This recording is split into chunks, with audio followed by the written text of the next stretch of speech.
May nagtanong sa akin, Boss, bakit sa akin biglang nag-o-auto-disperse? Hindi na sana ako maglo-loan, buwisit ba ngayon? Ayan.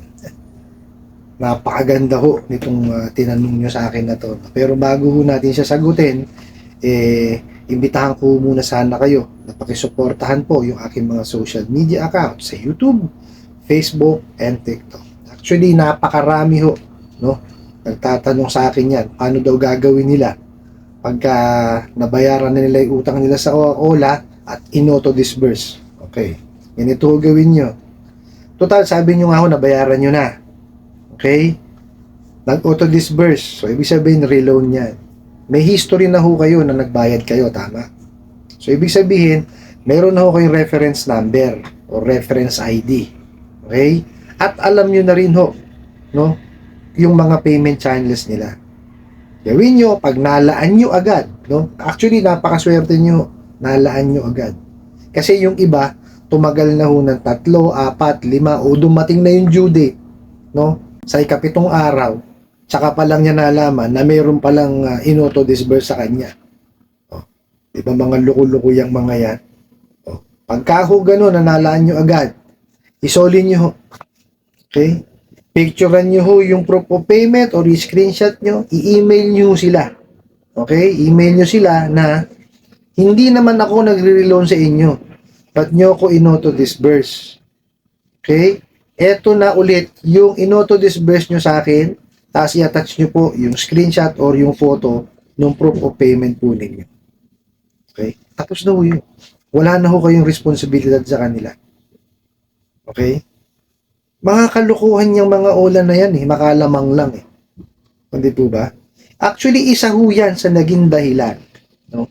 Para ho ma-revoke yung lisensya ng isang lending company na may 7 OLA recently. Yung auto-disburse na yan. No? Hindi tama yan. Alam nyo ho kung bakit. Yun nga hong yun nga hong dumaan na kayo sa proseso dito sa mga bugok na OLA na to Hindi pa dinidiscuss yung the Truth in Lending Act para malaman nyo at maintindihan ninyo yung inyong pinapasok na obligasyon. Hindi lalo pa ho yan, auto-disburse.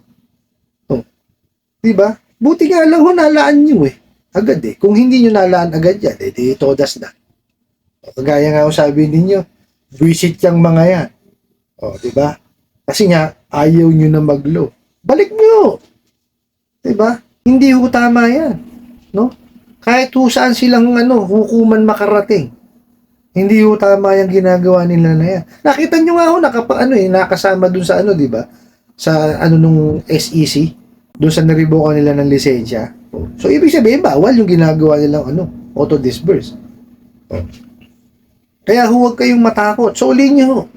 No? Ngayon, pagka kayo hinaras, kinulit, no? Tinawag-tawagan, at kung ano-anong kalukuhan na pinagagawa, palit ho kayo na SIM card. No? Yan ho, pagpalit kayo ng SIM card, dahil mali yung ginawa nila na yun Diba? Hindi naman kayo nagre-reloan kanyo ba't kayo di-disburse? Diba? Maling-mali ho yung mga ganyan diskarte. No? Kaya pagka ganun, solin nyo agad. No? Tapos baka mamaya sabihin nyo, paano kung tawagan naman yung mga nasa contact list ko o yung nasa phone book ko? Sabihin nyo na ho agad. No? Na ako, hindi ako nangungutang dyan. Ganun ninyo agad, no? Abisuhan nyo sila agad. Kasi kalat naman na ho yung mga kawalang yan, yung mga OLA na yan. Kaya maintindihan ho kayo ng mga nasa contacts po ninyo, no? Na ninakaw niya mga damuho na yan, no? Pagka nag-advance kayo ng ng abiso, kalat na ho yung kawalang yan, yung mga yan, kaya hindi na ho bago yan, no? Maintindihan ho kayo, no? Kagaya niyan, hindi nyo naman pala, di ba pala kayo nagre-reload? Kasi auto-disburse. Paano nyo malalaman yung nyo, obligasyon nyo? Hindi nyo nga alam, di ba? Nagulat lang kayo, bigla kayong binigyan ng pera o pinadala ng pera. Mga walang iya talaga, di ba? Kung hindi nyo na nalaan. Di todas na. Di ba? Yan ang gustong-gusto niya mga yan, yung mabaong kayo sa utang. Puro walang iya yung mga yan. Saan ho kayo nakakita? Di ba? Isang kumpanya, 7 OLA. Pwedeng 8 pa, meron pa nga yata 10 Ano gusto mangyari niya, di ba? Ibaon kayo ng ibaon sa utang. Yan ang gusto niyang mga yan. Hindi naman nakakatulong yung mga yan eh. Paano kung sasabihin kung hindi nakakatulong? Tingnan nyo ha. Magkano pinauutang? Pinaka ano. Sabihin natin, pinakamaliit 2,000. Bibigay sa inyo 1,000. Saan mo makakarating ang 1,000 ngayon? Tapos within 7 days, babalik nyo sa kanila, magiging triple yung halaga. O, tingnan mo kalokohan niya mga yan. O, di ba? Paano nakatulong yun?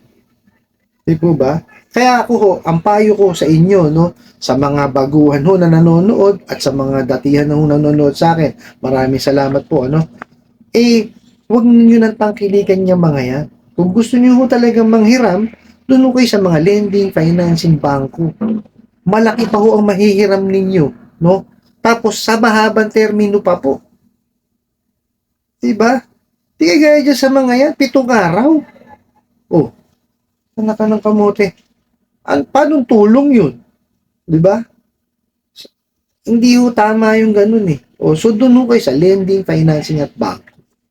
Diba? Malaki-laki pa ho ang mahihiram ninyo doon. Diba? Tapos, ang kagandahan ho doon, i-explain ho sa inyo obligasyon ninyo. Hindi yung basta na lang kagaya niya, padadalang ka ng pera, wala kang kaalam-alam. Doon ho, lahat, due date, magkano yung processing fee, magkano yung interest, magkano, kailan ng first due date, kailan ng last due date, di ba? At least alam niyo yung obligasyon ninyo. At ito pinakamaganda dyan. Pagka na-discuss, tatanungin kayo. Tatanggapin niyo ba yung na-approve sa inyo at yung terms and condition natin? Kasi pwede ho kayong tumanggi eh. Di po ba? Kaya ho nandyan ang The Truth in Lending Act, yung tila. No, para dyan. No, para maiwasan ho, no, na mabaong kayo sa utang. Kasi ho, pagka ganito lang ho yan eh. Pag alam niyo yung obligasyon po ninyo, mapaghahandaan nyo. O, di kagaya dyan sa mga lintik na ulan na yan. O, di ba? Hindi nyo napaghahandaan yan eh. Bakit? Hindi nyo naman alam 7 araw lang yan eh. Kasi nga, hindi diniscuss sa inyo eh. Kasi pangkaraniwan, tingnan nyo, pagka nanghiram kayo. Maski nga sa sa mga, mga 5-6, 30 days, di ba? O 15 days. Yun ang kalimitang, termino. 15 days ang due date or 30 days ang due date. Tapos, let's say, payable in 1 month, 2 months, 3 months, 6 months, ganun. Eh, sa mga ulan na yan, 7 araw, saan ka nakakita nagpautang 7 araw? O, tapos ang ikakarga sa yung interest pang 1 buwan. Yung mga luko-luko. O, makamahigit pa nga. O, kasi, tingnan niyo yung kinakaltas na, na processing fee. O, halos 50% or 50% na nga yata. O, di ba? O, ang dami yung sinuway na batas niya. Ang dami yung nilabag. Di ba? Biruin nyo yung Privacy Act natin, nilabag niya. Okay? Yung The Truth in Lending Act or yung tila, nilabag niya. Yung yung ceiling on interest rate, nilabag ho niya. Yung prohibition on unfair debt collection practices, nilabag din ho niya. Nakita niyo yung mga kawalangian niya mga yan. Oh, di ba? Hindi ho sumusunod sa sa batas. Oh. Kaya nakita niyo, hirap na hirap po ang ating gobyerno. Di ba? Pansinin niyo, na-revoke na. Pero nakakapag operate pa. Alam niyo ko kung bakit? Kasi mga fly-by-night na yung mga yan. Tignan niyo ho yan, kuwari. Totoo naman nagparehistro. Pero yung address, mali. Pag pinuntahan niyo doon sa opisina na nakadeclare doon sa sa rehistro nila, hindi ho doon naka-address yan. Pupusta ho sa inyo. Mga bugok yung mga ulan na yan. Oh. Ganyan ho ginagawa niya mga yan. Puro kalokohan, puro illegal. No? Kaya dapat ho talaga yan, no? Pagka magparehistro, dapat yan sinisi-CI muna kung talagang doon naka-address. No? Mahirap po kasi ang nangyayari. Lang, kung isulat doon, yun ay address. Mga yan, mga walang yaya mga yan. Di natin alam kung nasaan naglalagi yung mga hudas na yan eh. No? Tapos wawalang yaing kayo niyan. Haras, tatakutin. Yan ang mga kabugukan niyang mga yan. Basta ho, ganito ang payo ko. Pag nabayaran nyo na yung ulan ninyo, ayan, maging alerto kayo. check nyo kung saan yung yung dineclare nyo na i-disburse yung pera nyo. Kasi baka mamaya magkaroon na naman ng laman. O pagka nagkaroon ng laman, balik nyo agad. Total, alam nyo naman yung reference number ninyo, tsaka yung mga payment channels, balik nyo agad. Email nyo sila. O, screenshot nyo or picturean nyo yung proof of payment. Sabihin nyo sa kanila, email nyo sila na hindi ako nagre-reloan. Ba't nyo ako in-auto-disburse? O eto, yung pera nyo, binalik ko. Atas nyo. Tapos, pagka hinaras kayo, yan, magpalit na kayo ng SIM card. Kasi wala naman kayo obligasyon sa kanila eh. Diba? Kasi hindi naman kayo nangungutang talaga. Pinadalan lang kayong bigla. Di po ba? Kaya nga kung isa yan sa naging dahilan doon sa sa lending company na may 7 ola eh. Yung auto-disburse na yan. Kasi bawal. O, di po ba? Bawal siya. O, kahit saan siya makarating.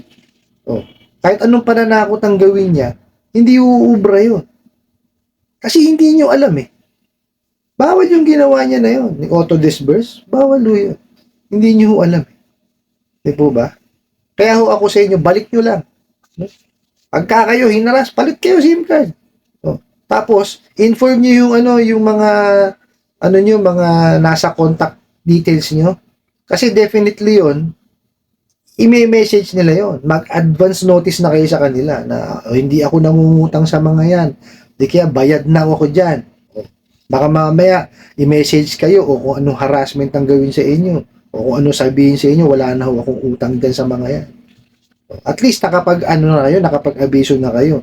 Kasi alam naman ng mga tao, kalat na yung mga kalokohan ng mga ola na yan. Kaya maiintindihan kayo ng mga yan. I hope nasagot ko po itong katanungan na to at sana po ay makatulong. Maraming salamat po sa inyong walang sawang pagsuporta at panonood sa aking mga videos. Maraming salamat po sa inyong pag-like, pag-share, pag-comment at pagtatanong. And kunin ko na rin po itong opportunity na to para imbitahan kayo na pakisuportahan po yung aking mga social media accounts sa YouTube, Facebook, and TikTok. Hanggang sa muli po, yun lang.